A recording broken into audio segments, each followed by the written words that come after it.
শ্রাবণ মাস শুরু হচ্ছে। শ্রাবণ মাসের প্রথম সোমবার পড়ছে 20শে জুলাই এবং শেষ সোমবার পড়ছে 17ই আগস্ট। এটা কিন্তু আমাদের বাঙালি ক্যালেন্ডার অনুযায়ী বলছি, অবাঙালির ক্ষেত্রে এটা কিন্তু আলাদা হয়। আমাকে অনেকে জিজ্ঞেস করেছেন, ম্যাডাম শ্রাবণ মাসের উপোস করতে গেলে কি কি করতে হবে? প্রথম কথা, উপোস মানে কিন্তু কোথাও না খেয়ে থাকা নয়।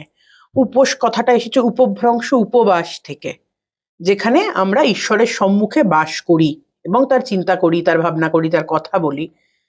তো উপবাসের সাথে আমরা কেন খাওয়া দাওয়াটাকে লিঙ্ক করেছি? অতিরিক্ত হেভি খেয়ে ফেললে কি হয়, তাকে ডাকার সময় প্রকৃতির ডাক আসতে পারে। তো এই 5টা সোমবার অনেকে আমাকে জিজ্ঞেস করেছেন সাধারণ নিয়ম কি। দুধ, দই, ঘি, মধু, গঙ্গা জল এবং চিনি, এই 5-6টা রকম উপকরণ দিয়ে যে কেউ মহাদেবের অভিষেক করতে পারেন। মহাদেব কিন্তু এমন একজন দেবতা যাকে অঘরীরা মাছ মাংস দিয়েও পুজো করেন, যাকে ব্যাধ যখন বুঝতে পারেননি শিব চতুর্দশীর দিন নিজের গায়ের ঘাম ওনার মাথার উপর পড়েছিল, উনি সেটাকে জলাভিষেক হিসেবে গ্রহণ করেছিলেন।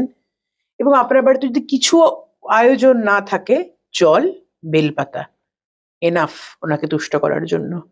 না থেকে আপনার যদি না খাওয়ার অভ্যেস না থাকে, সেটা করবেন না। আপনি মহাদেবকে ডাকতে গেলেন, মহাদেব আপনাকে ডেকে ফেললে, তখন কিন্তু সমস্যা। তো যারা সকালবেলা সেরকম হলে জল ঢেলে যান, যারা অফিস কাছারি করেন, সারাদিন ফল, জল, চা এগুলো খান, বিকেল বেলায় এসে আবার জল ঢালুন। যারা সারাদিন মেনটেন করতে পারবেন, জলটা সন্ধেবেলা ঢালাটাকেই প্রেফার আমি বেশি করব। আরেকটা জিনিস মাথায় রাখবেন, এই 5টা দিনের হয়তো অনেকে রাখতে পারবেন না, তাদের ক্ষেত্রে কিন্তু যে কোনো একটা শেষ সোমবার বা প্রথম সোমবারটাও যদি করেন, সেটাও কিন্তু ইকুয়ালি ফলপ্রসূ। ওনার উপোসের পর আপনারা ফল খেতে পারেন, ডালিয়া খেতে পারেন, শ্যামা চাল খেতে পারেন, সাবু খেতে পারেন। সো খাবারের ক্ষেত্রে ভাতটা অ্যাভয়েড করতে বলি আমরা। বাকি যেটা খেতে চান খেতেই পারেন। শুদ্ধ মনে ডাকবেন, মনে কোনো সংস্কার রাখবেন না। মহাদেবকে যেভাবে ডাকি দিদি তাতেই রাজি আমরা বলি।